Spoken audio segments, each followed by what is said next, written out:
Alors, GG, n'hésite pas à m'interrompre si tu vois que le son n'est pas convenable ou s'il y a un problème de Pour l'instant, je technique. t'entends moi, j'espère que tout le monde entend. Donc allons-y. C'est parti. Alors, voici le pain de misère que nos pères ont mangé en terre d'Égypte. Kol Ah, dirfin était veichol. excuse-moi, Benjamin, très important.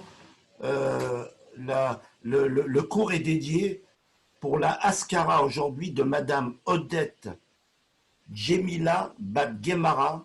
C'est le Yortzeit aujourd'hui. Donc on dédie le cours pour, voilà, pour son Yortzeit. Excuse-moi, vas-y. D'ailleurs, si tu veux bien, on va le dédier à tous ceux qui ont besoin d'une refouach shlema et à qui on souhaite vraiment de sortir le plus rapidement possible de l'état dans lequel ils se trouvent et passer des fêtes de Pessah avec tout le peuple juif à Yerushalayim dans le Amen. troisième Beth Amikdash. Amen. Alors voici le pain de misère que nos pères ont mangé en terre d'Égypte. Kol dirfin yete veichol, que tout celui qui a faim vienne et mange. Kol ditzrich yete veipsar, que tout celui qui a besoin vienne et fasse le korban Pessah. Ashata acha, cette année nous sommes ici, les Shana Abba Be'arad Israël. L'année prochaine nous serons en terre d'Israël. Ashata avdin, les Shana Abba Be'nechorim. Cette année nous sommes esclaves et l'année prochaine nous serons libres. Alors, vous avez sans doute tous remarqué que ce premier passage de la Haggadah, contrairement à tous les autres, est en araméen. Toute la Haggadah est en hébreu. Un seul passage est en araméen, c'est le premier. Pourquoi ? Eh bien, nos sages nous expliquent que pourquoi est-ce que les prières sont en hébreu ? Parce que les anges ne comprennent pas l'araméen. Ils comprennent l'hébreu. Comme ils sont censés transmettre notre prière à Dieu, c'est la raison pour laquelle nos tfilotes sont en hébreu. Mais par contre, il y a des prières spéciales qui, elles, montent directement vers Akadosh Baruch Hu. On n'a même pas besoin des malachim. Celles-là peuvent être en araméen. On dit par exemple qu'un malade, il peut prier en araméen. Pourquoi ? Parce que à la tête d'un malade, la shrina se trouve. Et donc, comme Dieu est présent, on n'a pas besoin des malachim. On peut prier en araméen. Or, vous savez tous que le soir du Seder, Akadosh Baruch Hu se révèle dans chaque maison, Birchodo be'atzmo, lo al yedei malach, velo al yedei saraf, velo al yedei ashaliach, ani Hashem, ani hu velo acher. Akadosh Baruch Hu est présent dans la maison de chaque juif. Pour signifier cela, les Chachmei Israël ont tenu à ce que le premier passage soit en araméen, pour montrer que ce soir-là, on n'a pas besoin des malachim. Ce soir, Akadosh Baruch Hu est présent dans la maison de chaque juif au moment du Seder. Il y a dans l'habitude, dans les minagim, il y a l'habitude de dire la Haggadah très fort. On commence la Haggadah avec une voix élevée. Pourquoi ? Eh bien, parce que lorsque nous étions en Égypte, nous n'avions pas le droit de parler, nous n'avions pas le droit de nous plaindre. Dès qu'un juif se plaignait, immédiatement on le frappait.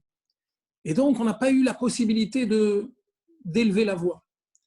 Alors, le soir du Seder, on essaye de chanter la Haggadah avec le maximum de voix, de kol, de simcha, pour montrer notre liberté.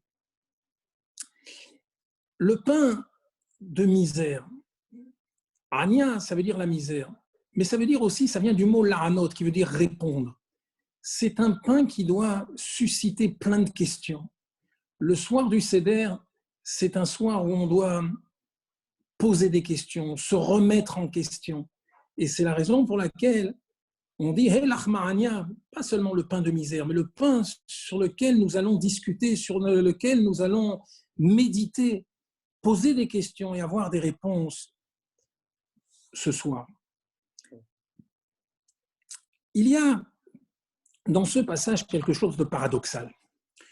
On est en train finalement d'inviter les gens. On dit Kol dirfin yete veichol, que tout celui qui a faim vienne et mange. Que tout celui qui a besoin vienne et fasse le korban Pessah, c'est-à-dire passe Pessah avec nous. Dites-moi honnêtement, ce passage, est-ce qu'il doit vraiment être récité à la maison, à cet instant-là, après le kidouche ? Ce passage aurait dû être dit quelques jours avant, au plus tard, à la synagogue. À la synagogue, oui, on peut dire Kol dirfin était veyechol, celui qui a faim vienne et mange, celui qui a besoin vienne et fasse le Pessah. Quel sens a cette invitation une fois qu'on est installé à la table du Seder et après qu'on ait déjà fait le Kiddush? Eh bien, nos sages nous expliquent que ce n'est pas du tout une invitation. On n'est pas du tout en train d'inviter ici. Qu'est-ce que le maître de maison est en train de dire? Il est en train de donner la feuille de route de la soirée. Quelle est la feuille de route de la soirée? Vous savez tous que le Korban Pessah, on devait le manger à la sova, c'est-à-dire lorsqu'on est rassasié. C'est d'ailleurs la raison pour laquelle la ficomane, qui remplace le Korban Pessah, est mangée à la fin du repas. Et après, la ficomane, on ne mange plus rien. De sorte que vient le Balabaït et il dit, mes amis, Kol dirfin yete veyechol. Tout celui qui a faim, qui mange. Kol ditzrich, tout celui, une fois que vous aurez tout ce dont vous avez besoin, machet tsarir, Kol ditzrich, une fois que vous aurez mangé à satiété, vous aurez mangé selon vos besoins, alors yete veipsar. Celui-là, il pourra venir et faire le Korban Pessah, c'est-à-dire manger la ficomane. Ainsi donc, ce passage n'est pas une invitation, parce que si ça avait été une invitation, ce n'est pas ici qu'elle aurait dû prendre sa place.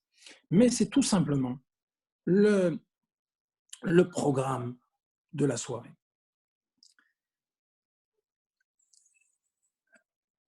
Ashata achal leshana haba be'arad Israël. Ashata avdin leshana haba benechorim. Jusque-là, tout est encore en araméen.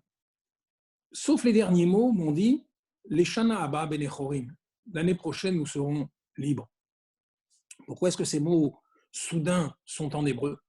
Eh bien, c'est parce que les Chachmei Israël ont eu peur que des Perses puissent passer par là, entendre les Juifs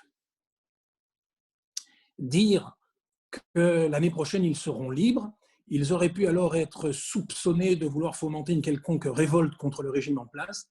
Et c'est la raison pour laquelle, à cet instant-là, lorsque les Juifs souhaitent la liberté, ils le disent en hébreu pour ne pas que de mauvaises oreilles puissent entendre quelque chose qui pourrait nuire au peuple juif.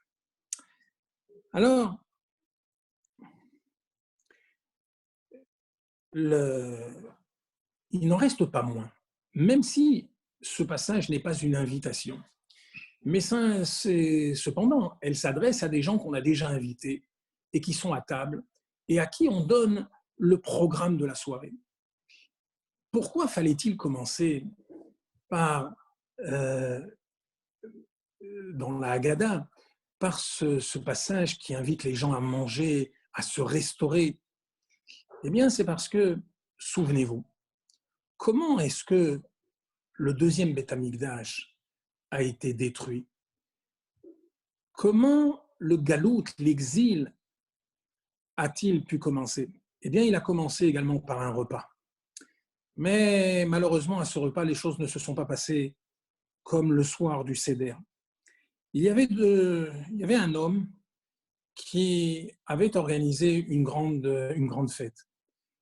Il avait un ami qui s'appelait Kamsa et il avait un ennemi qui s'appelait Bar Kamsa.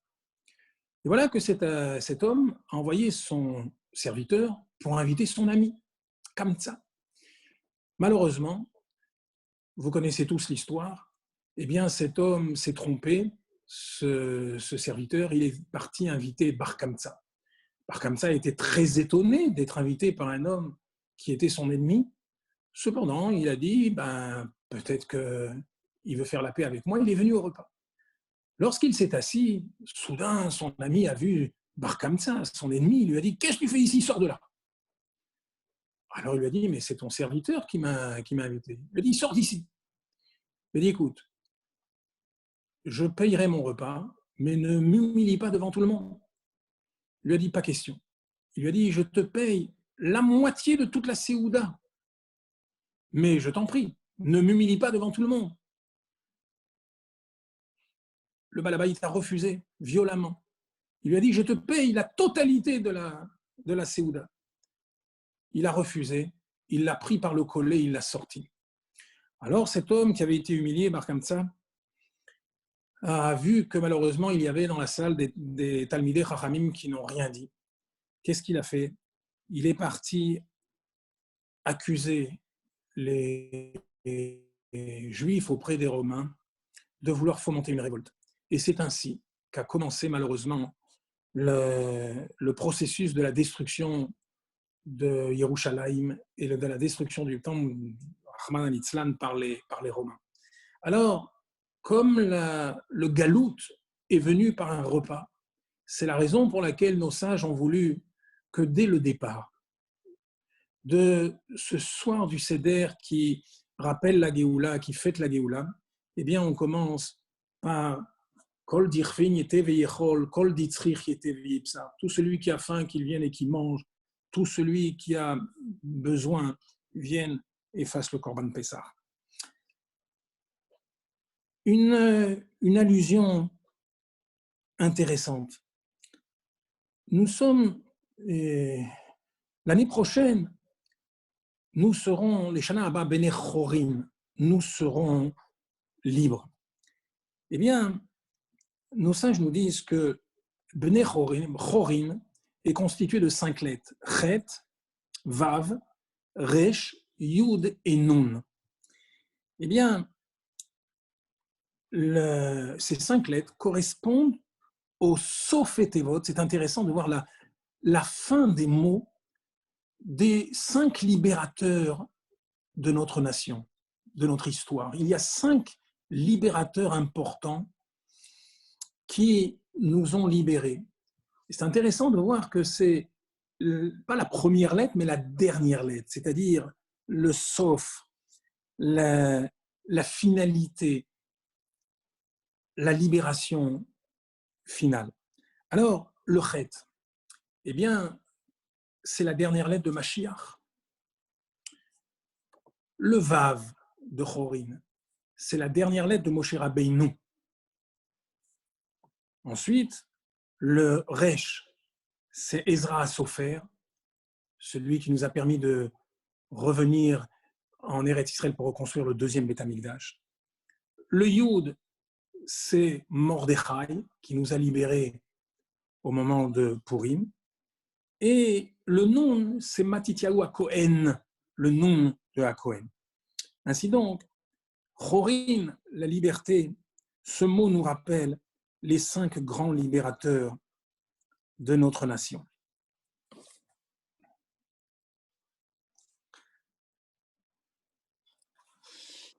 Voilà donc quelques explications sur le premier passage de Hei Lachmania. Vous savez que dans le Minhag Chabad, on ne dit pas Ha Lachmania, mais Hei Lachmania. Pourquoi? Parce que, en disant ce passage, nous dit le Harizal, on répare ce que Yosef a fait en disant aux Égyptiens Hei Lachem Zera, voici du pain et de la semence. Lorsqu'il a donné en quelque sorte cette semence, ce pain aux Égyptiens, il a donné des kochot, il a donné des forces aux Égyptiens, aux nations du monde, aux forces du mal. Alors, c'était sans doute son rôle, mais cette force qui a été donnée, nous réparons en quelque sorte, nous rétablissons cet équilibre en disant « Hé Lachmania, voici le pain de misère que nos pères ont mangé en terre d'Égypte. »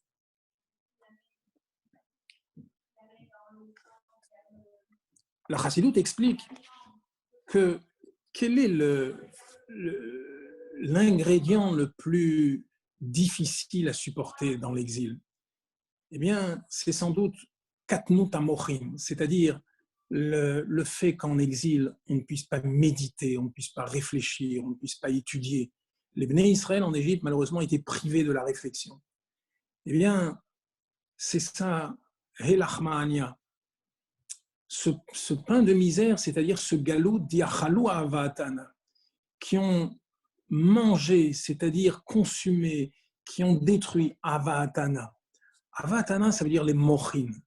Vous savez tous que l'intellect est constitué essentiellement de Chochma ou Bina, le niveau de Da'at étant, vous le savez, la jonction qu'il y a entre l'intellect et les sentiments. Les deux étapes essentielles de l'intellect, c'est Chochma ou Bina, qui sont appelées dans la Chassidut Avahem, le père et la mère. Avatana, nos pères, ça symbolise les mochim. L'exil, l'essentiel de l'exil, l'essentiel de la souffrance, c'est d'avoir été privé de la réflexion dans la grandeur de Dieu, dans l'étude de la Torah. Il ne nous laissait pas le temps de lever les yeux vers le ciel. Il ne nous laissait pas le temps de méditer à la grandeur de Dieu, tellement l'asservissement était difficile.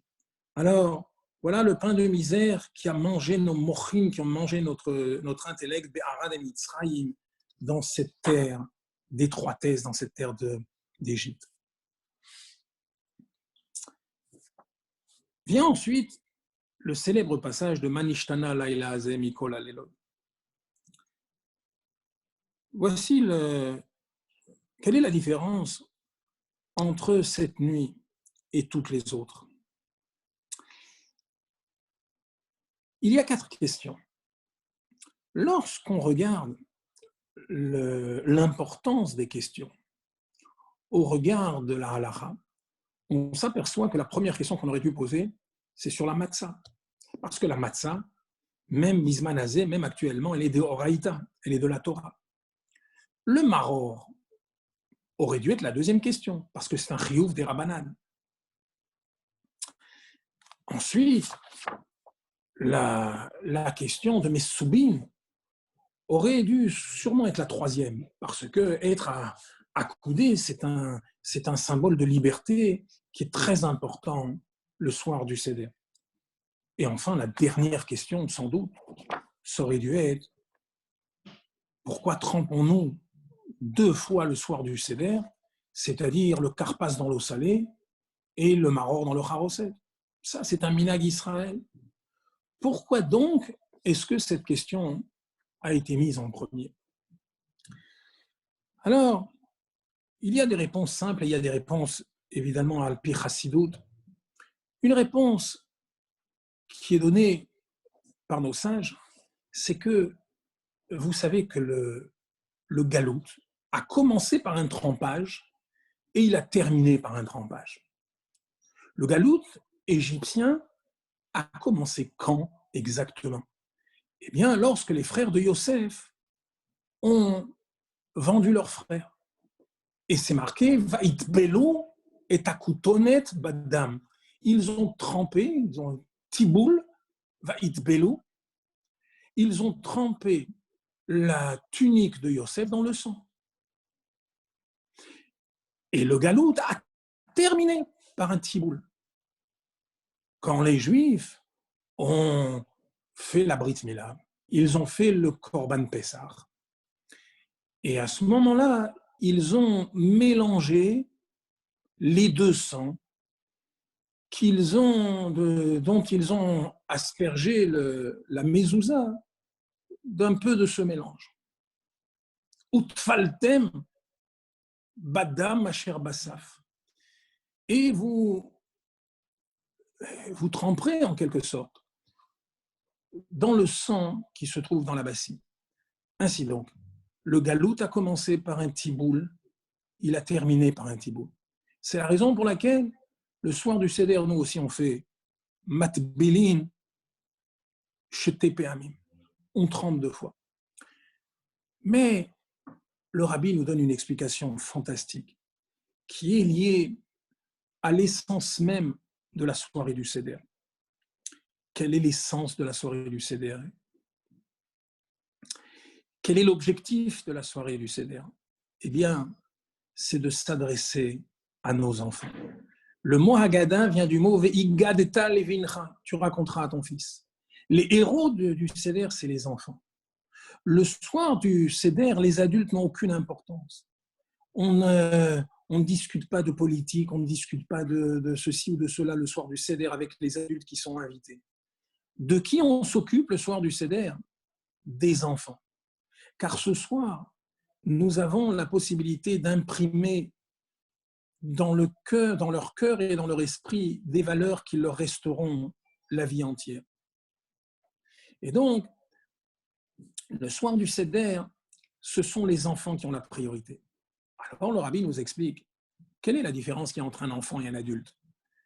Un adulte, lui, il fait attention aux choses importantes, aux absolus. Il néglige les détails. Les détails sont souvent négligés par un adulte. En revanche, un enfant, c'est exactement le contraire. Un enfant, lui, il fait attention aux détails. Les grands absolus ne le préoccupent pas. Il regarde les détails. Eh bien, ce qui touche un enfant le soir du Seder, ce sont justement les minhagé Israël, les habitudes juives. Lui, il n'est pas touché par une mitzvah de Horaïta ou une mitzvah de Rabbanan. Lui, il est touché par un minhag Israël, une habitude juive. Et c'est la raison pour laquelle les sages de la Chassidoute et de la Kabbalah ont tenu à faire en sorte que cette question qui porte sur le minhag Israël, c'est-à-dire cette question qui sollicite l'attention de l'enfant, soit posée en premier. Voilà la raison pour laquelle la première question porte sur le tiboul, c'est-à-dire sur le fait de tremper 2 fois le soir du Seder.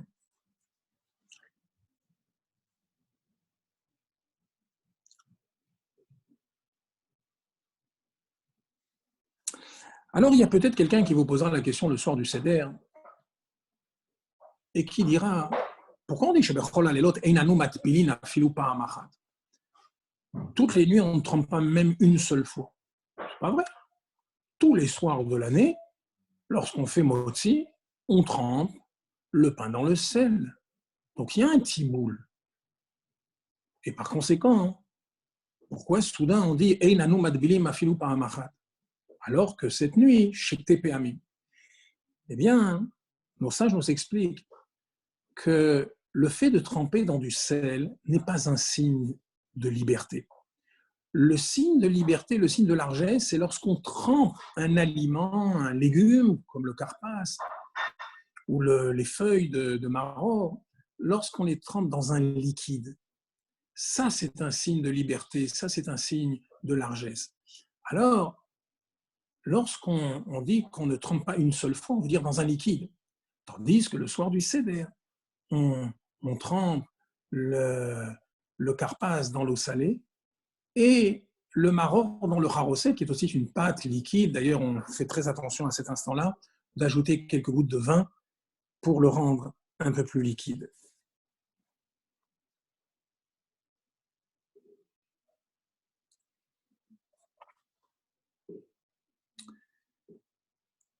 Alors, la deuxième question qui porte sur le chametz et la matzah nous invite évidemment à méditer sur les concepts de chametz et matzah que tout le monde connaît.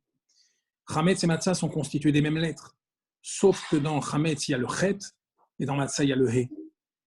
Le chametz symbolise l'orgueil, l'ego, la conscience de soi, l'importance que l'on s'accorde. Et lorsque, malheureusement, quelqu'un cultive trop le chametz, alors la seule issue, c'est de tomber vers le bas. Le chet est fermé vers le haut. La seule issue, c'est vers le bas. En d'autres termes, vient la Haggadah nous expliquer que la piste d'atterrissage du Yetzer Hara, c'est justement la prise de conscience de soi-même.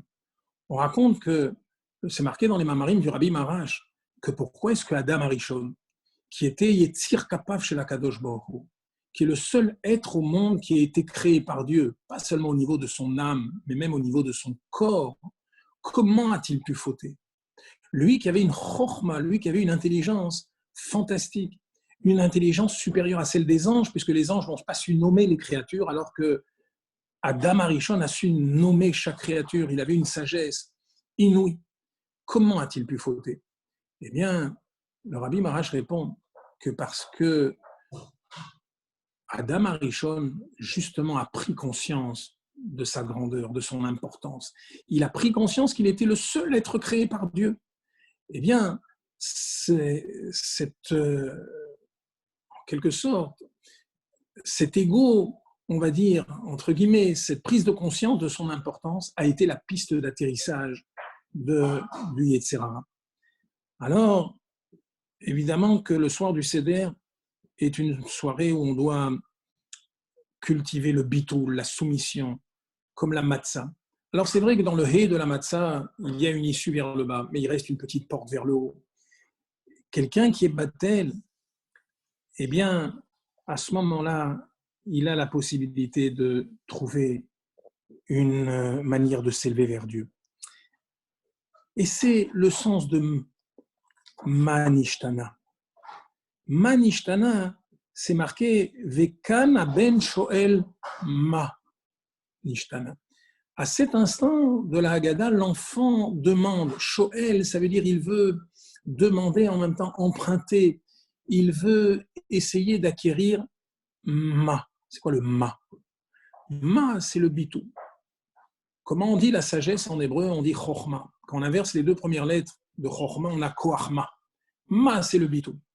Ma, c'est la soumission. Que sommes-nous? Qui sommes-nous? Donc, voilà l'enseignement de cette deuxième question.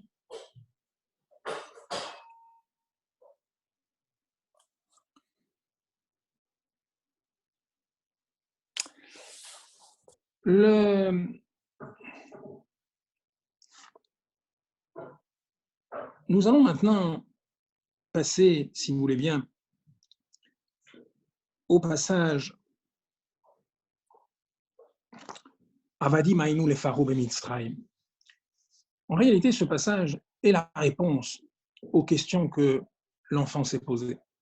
Nous avons été esclaves de Pharaon en Égypte. Dieu nous a fait sortir de là-bas d'une main forte et d'un bras étendu. Si Dieu ne nous avait pas fait sortir d'Égypte, alors nous, nos enfants et nos petits-enfants, nous aurions été asservis à Paro en Égypte.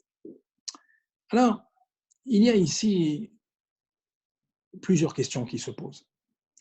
Si Dieu ne nous avait pas fait sortir d'Égypte, ouais, alors pourquoi est-ce que nous, nos enfants et nos petits-enfants, pourquoi on parle de 3 générations? Pourquoi est-ce qu'on ne dit pas nous serions définitivement restés les esclaves de Paro? D'autre part, quel est ce sens Meshoubadim? Meshoubad, c'est-à-dire redevable. Non, on aurait dû dire Areanu ou Banenu ou Vne Banenu Avadim Ainu le Pharaon Mitzrayim. On serait restés des esclaves de Paro en Égypte. Quel est ce mot Meshoubadim? Alors, pour répondre à la première question, pourquoi 3 générations? Eh bien, ce que l'on veut dire ici, c'est qu'en réalité, nous aurions dû rester en Égypte 400 ans. Le chèque qu'Avraham Avinu avait signé au moment de Brit Ben Abetarim, c'était 400 ans. Or, nous ne sommes pas restés 400 ans en Égypte, nous sommes restés 210 ans. Donc, nous avons économisé 190 ans. Une génération, c'est 70. Deuxième génération, ça fait encore 70, ça fait 140. Maintenant, ceux qui sont sortis au moment de la sortie d'Égypte avaient 20 ans. Ceux qui avaient 20 ans auraient dû donc rester encore 50 années de plus. C'est la raison pour laquelle on dit Areanu ou Banenu ou Vne Banenu, c'est-à-dire 70 et encore 50 ans. Nous aurions dû attendre, c'est-à-dire 190 ans supplémentaires en Égypte. Pourquoi Meshoubadim? Quel est ce terme Meshoubadim? Eh bien, c'est parce que si Dieu ne nous avait pas fait sortir d'Égypte en toute hâte, si nous étions sortis à la fin de notre, on va dire, du temps prévu pour notre incarcération en Égypte. Comme quelqu'un qui sort de prison après avoir purgé toute sa peine. Eh bien, quand il sort calmement, il sort tranquillement. Ça y est, il a purgé complètement sa peine, il sort. Comme il sort calmement, eh bien, il peut finalement avoir un petit peu de sympathie pour ceux qui l'ont libéré en fin de compte. Il peut se rappeler de bons souvenirs qu'il a passés là où il était pendant tant d'années. Alors, ce que Akadosh Baruch Hu ne voulait surtout pas, c'est que nous, Juifs, nous puissions garder une certaine reconnaissance aux Égyptiens. Être Meshubadim, ça veut dire être un petit peu redevable aux Égyptiens. Vous savez, nous les Juifs, on a cette tendance à toujours vouloir être redevable, même de ceux qui nous ont fait du mal. Nous, on a été chassés d'Espagne, on continue à parler le ladino. Les Juifs ont été persécutés en Europe, en Allemagne, ils continuent à parler le yiddish.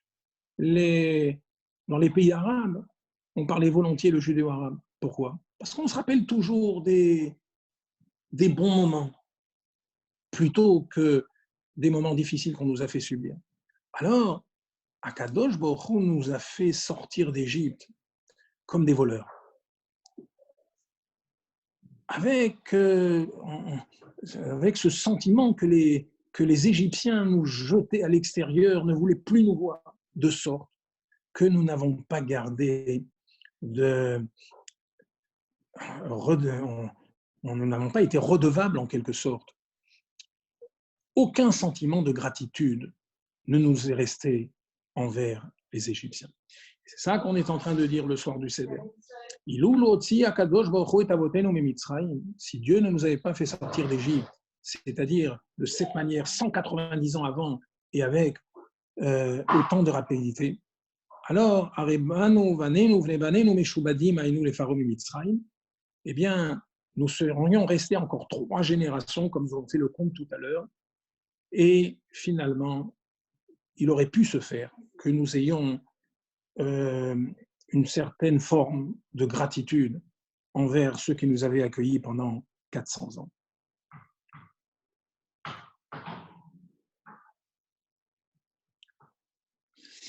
Même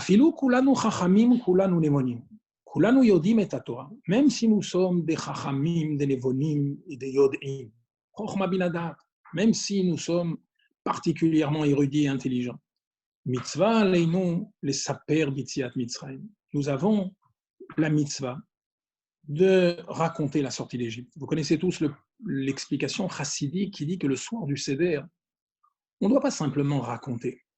On doit les saper, c'est-à-dire faire briller, even saphir. Les saper, ça vient du mot saphir. On doit faire briller comme une pierre précieuse chaque mot de la Haggadah. Et tout celui qui multiplie l'occasion de faire briller la sortie d'Égypte, eh bien, Arézé Meshubar. Eh bien, cet homme-là est Meshubar. Qu'est-ce que ça veut dire qu'il est Meshubar? Alors, nos sages nous donnent un exemple. Ils nous disent, imaginez quelqu'un qui a eu un grand miracle. Eh bien, cet homme-là, lorsqu'il a eu ce miracle, il fait une séouda, il fait une grande séouda, tout le monde se réjouit, toute la communauté vient se réjouir avec lui la première fois. Mais l'année d'après, 2 ans après, 3 ans après, les gens ne participent plus à son miracle. Qui participe à la séouda toda qu'il va faire? Les proches de sa famille, ceux qui sont proches de lui, ceux qui s'identifient avec cet homme-là. Eh bien, de la même manière, nous avons été libérés d'Égypte, nous avons eu un miracle fantastique. Quelqu'un qui ne raconterait plus la sortie d'Égypte serait comme quelqu'un qui ne s'identifie pas avec cet homme-là, qui ne fait pas partie de sa famille. En revanche, si nous, chaque année, nous répétons le récit de la sortie d'Égypte, nous faisons briller le texte de la Haggadah, à ce moment-là, nous prouvons par cela que nous sommes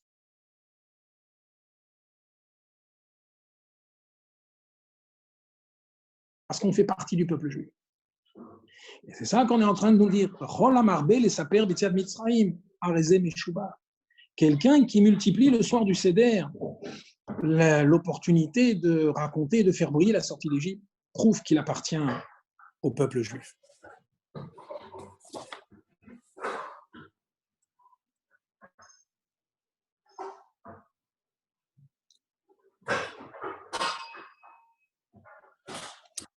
Pourquoi est-ce qu'on dit Vechol amarbe les saper betiad mitzrayim? Vechol. On dit Vechol amarbe. On aurait dit amarbe. Eh bien, nos sages nous expliquent que Kol, ça vient c'est les lettres de Kohanim et Lévim. En effet, les Kohanim et les Lévim n'ont pas participé à l'exil égyptien. Ils faisaient partie de la tribu de Lévi.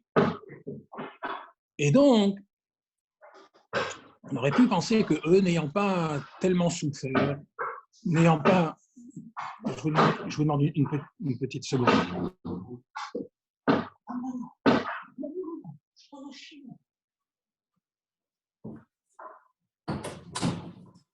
Et les problèmes du direct, comme on dit. Il y avait un peu de bruit, donc j'ai fermé la porte. Eh bien, Kol Amarbel et Saper B'Tziat Mitzrayim, ça vient nous montrer que même les Kohanim, même les Lévim, eux aussi ont l'obligation de raconter la sortie d'Égypte, même s'ils n'ont pas été asservis, même s'ils n'ont pas souffert comme leurs frères. Et la preuve que même les Kohanim et les Lévim sont les bienvenus pour raconter la sortie d'Égypte, c'est que l'histoire que nous allons raconter tout de suite ne concerne que des Kohanim, que des Lévim et un guerre. Les guérim aussi, eux, n'ont pas eu à souffrir de l'exil égyptien. Maaseh Rabbi Eliezer, Rabbi Yoshua. Rabbi Eliezer, c'est Rabbi Eliezer ben Orkenus, Rabbi Eliezer Agadol, c'est un Lévi. Rabbi Yoshua, c'était un Lévi. Rabbi Elazar ben Azaria, c'était un Kohen. Rabbi Akiva, tout le monde sait que son père était un guerre.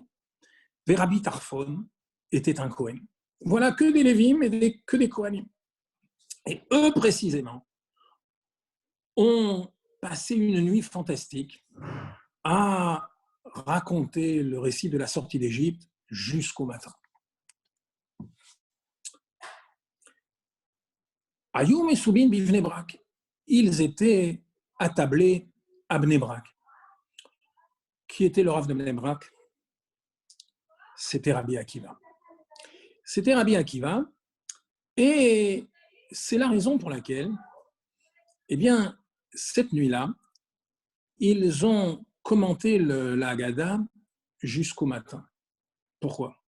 Parce que Rabbi Eliezer, lui, considère que le Korban Pessah devait être consommé avant Chatzot, de sorte que la ficomène devait être mangée aussi avant Chatzot. Jamais Rabbi Eliezer, dans sa propre ville, aurait accepté de commenter la Haggadah jusqu'au matin. Parce que ça aurait signifié qu'ils auraient manqué de manger la ficomène à Chatzot. Mais Rabbi Akiva, lui, considérait que la halakha, c'est qu'on peut manger jusqu'au matin. Et c'est la raison pour laquelle, puisqu'on était à Bnei Brak, et c'est la raison pour laquelle on nous souligne que c'était à Bnei Brak, parce qu'en vérité, ça n'a pas tellement d'intérêt de savoir où c'était. Pourquoi on nous dit que c'était à Bnei Brak? Pour nous dire qu'on était dans la ville de Rabbi Akiva, comme c'était le Maradéatra, c'était le rave de la ville. C'est la raison pour laquelle tout le monde s'est plié ce soir-là à son point de vue, et ils ont commenté la Haggadah jusqu'au matin. Alors, Rabbi Eliezer et Rabbi Yoshua étaient les maîtres de Rabbi Akiva. C'est la raison pour laquelle ils sont cités en premier.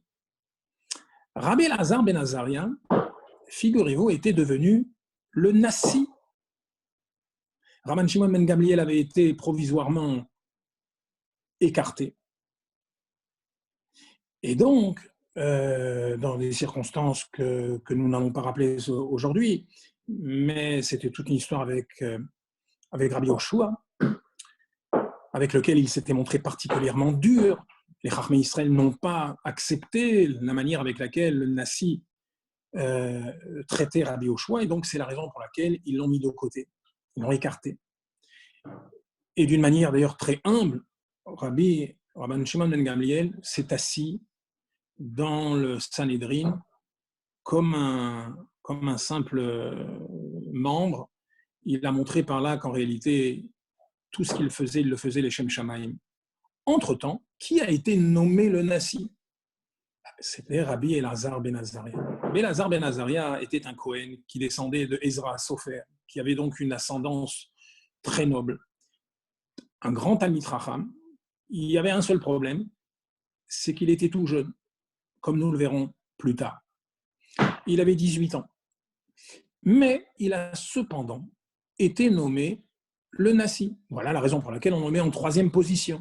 Avant Rabbi Akiva, n'oubliez pas que Rabbi Akiva, c'est le Rav de la ville. Et il n'apparaît qu'en 4e position.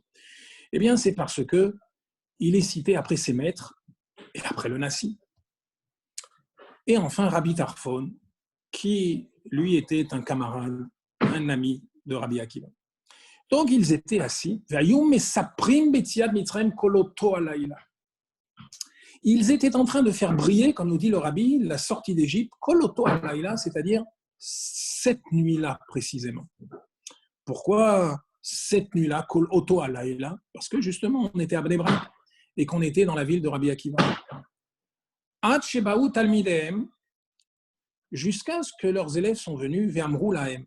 Et ils leur ont dit, Raboteinu, Igiazman Kriyat Shema Shel Shacharit. Eh bien, ils leur ont dit, Igiazman Kriyat Shema Shel Shacharit. Est arrivé le moment de lire le Kriyat Shema de Shacharit. Vous allez me dire, mais de quel Kriyat Shema il aurait pu s'agir? Bien sûr, le Kriyat Shema Shel Shacharit. Eh bien, non. Ça aurait pu être le Kriyat Shema Shel Arvit. Vous savez qu'on peut lire le Kriyat Shema de Arvit. Normalement, on le lit le soir, on peut lire jusqu'à Chatzot, mais en vérité, on peut le lire jusqu'au lever du jour. Alors, il y a un Zman qui correspond à la fin de Kriyat Shema de Arvit, et puis un petit peu plus tard, il y a le Zman où commence le Kriyat Shema Shel Shacharit. Et bien là, on veut nous dire qu'ils ont tellement commenté la Haggadah qu'ils étaient arrivés jusque le moment de Kriyat Shema Shel Shacharit. Alors, le Rabbi nous donne ici un enseignement fantastique. Pourquoi est-ce que les élèves ont interrompu leur maître? Eh bien, c'est parce qu'ils n'arrivaient plus à suivre. Les maîtres s'étaient tellement élevés dans le commentaire de la Haggadah que les élèves ne les suivaient plus. Et c'est ce qu'ils disent, c'est ce qu'ils veulent dire lorsqu'ils disent pour nous, le jour s'est déjà levé, c'est-à-dire pour nous, la lumière est déjà trop forte. Alors l'enseignement, c'est que, quelle que soit la grandeur d'un maître, quel que soit le pouvoir qu'il a de s'élever dans la méditation, dans la réflexion, dans l'étude, il ne doit jamais abandonner ses élèves. Et c'est ce que vient nous enseigner ce passage-là.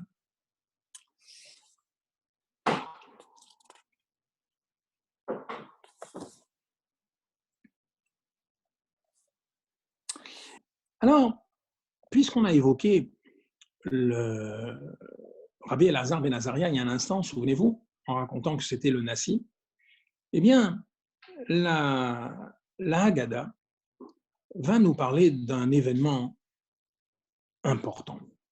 Amar Rabbi Elazar ben Azaria, Areani Keven Shivim Shana. J'ai l'air de quelqu'un qui a 70 ans. Il avait quel âge? Il avait 18 ans. Lorsqu'on lui a proposé de devenir le Nassi, il est parti voir son épouse. Et son épouse lui a dit, mais enfin, tu ne peux pas, avec ta barbe noire, prétendre devenir le Nassi, le prince de la génération.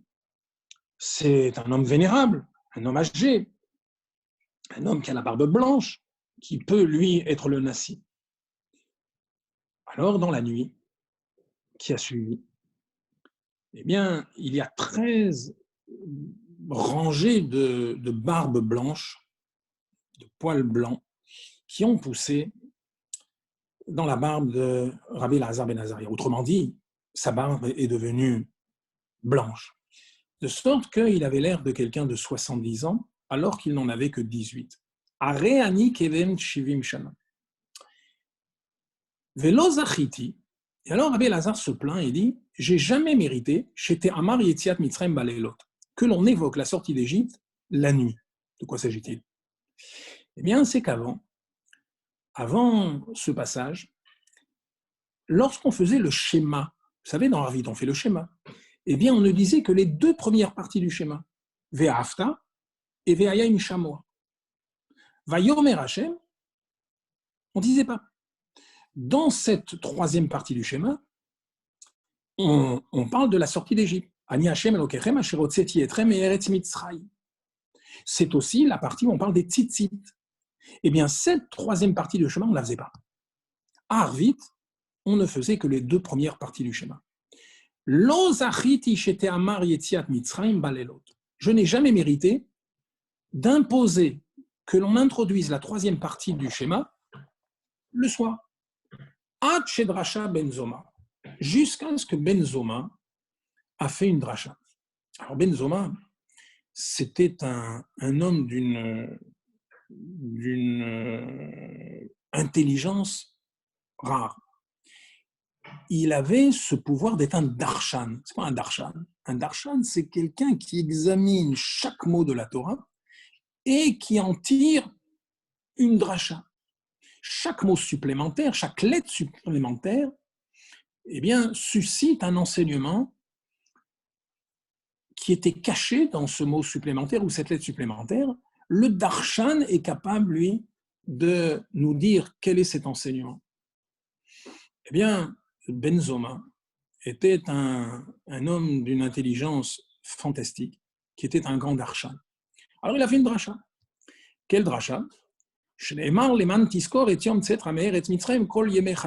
Afin que tu te souviennes du jour de ta sortie d'Égypte, Kol Yeme Chayecha, tous les jours de ta vie. Alors, Ben Zoma a vu immédiatement qu'il y a un mot en trop ici. Kol, tous les jours de ta vie. Le texte aurait très bien pu dire, afin que tu te souviennes du jour de ta sortie d'Égypte, Yeme Chayecha, les jours de ta vie. Pourquoi Kol? Alors il a fait une dracha. Yeme Chayecha, c'est Ayamim. Les jours de ta vie, ça veut dire les jours. Donc tu dois mentionner la sortie d'Égypte 2 jours. Kol Yeme Chayecha, le mot Kol, qu'est-ce qu'il vient rajouter? Les avis à l'élot. Il vient amener les nuits. Donc, quand Ben Zoma a fait cette dracha, soudain, la possibilité d'introduire la troisième partie du schéma, la nuit, à Arvit, a pu être envisagée. Alors, les commentaires se demandent et disent, honnêtement, Rabbi Elazar ben Azaria n'avait que 18 ans, mais lui aussi était un grand Talmid Chacham.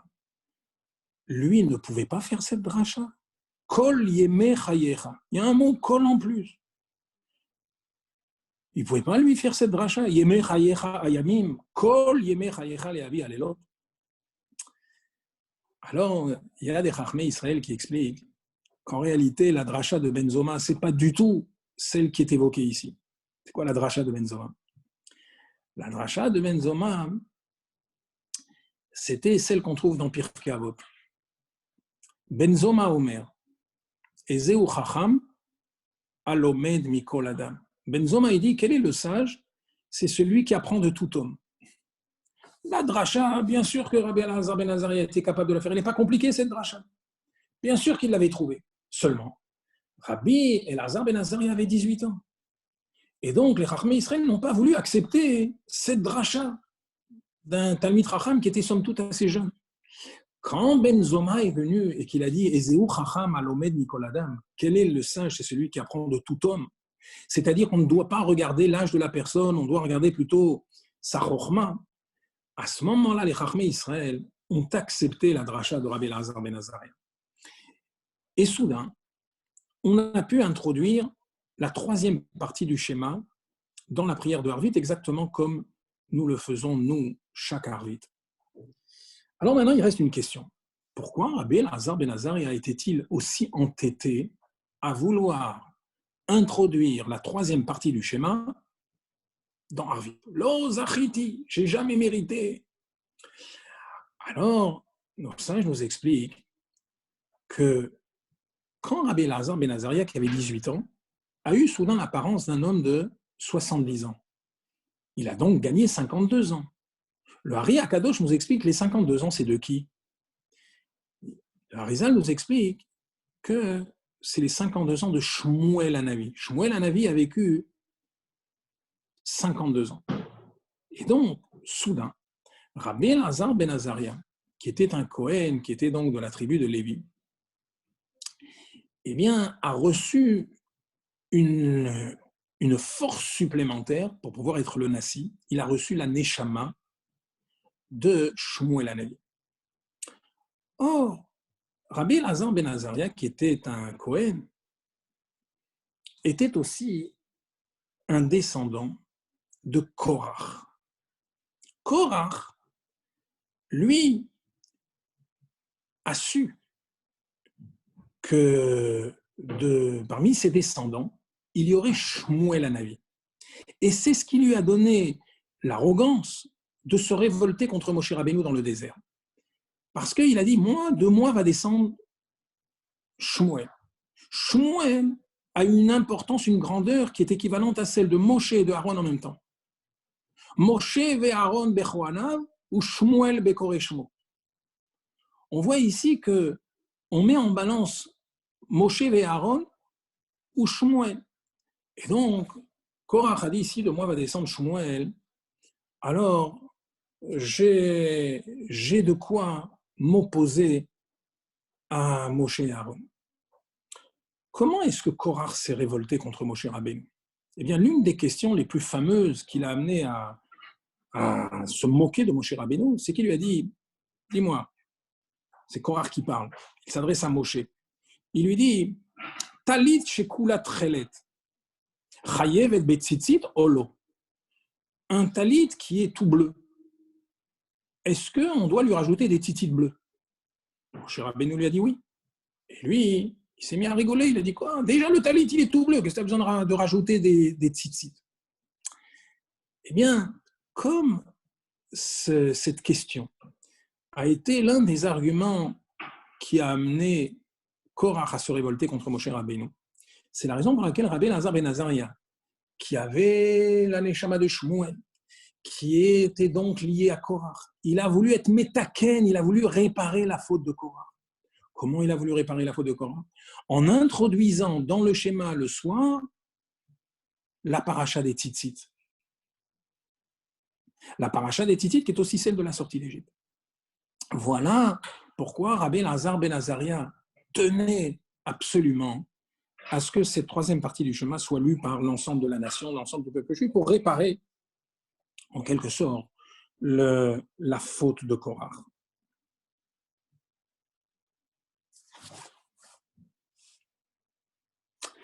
Alors, ce passage se termine avec l'avis des Chachamim. Les Chachamim qui, eux, n'étaient pas d'accord que l'on introduise la troisième partie du schéma le soir. Eux, comment est-ce qu'ils expliquent à ce moment-là le kol, yemei chayecha? Chachamim omrim, yemei chayecha olam hazeh, kol yemei chayecha lehavi limot hamashiach. Eh bien, les Chachamim, eux, ont considéré que yemei chayecha, c'est l'obligation que nous avons de mentionner, de rappeler, de fêter la sortie d'Égypte dans ce monde-là. Kol yemei chayecha, c'est pour nous dire que même lorsque Mashiach va venir, eh bien, nous allons continuer à célébrer la sortie d'Égypte. Eh bien, le Rabbi nous dit Kol yemei chayecha lehavi limot hamashiach. Il y a ici une phrase que, lorsqu'elle est lue de manière un petit peu comme ça autonome, elle nous donne un enseignement fantastique. Kol yemei chayecha, quel doit être l'objectif de tous les jours de ton existence, de ta vie? C'est lehavi limot hamashiach, d'amener les temps messianiques, c'est-à-dire la venue du Mashiach.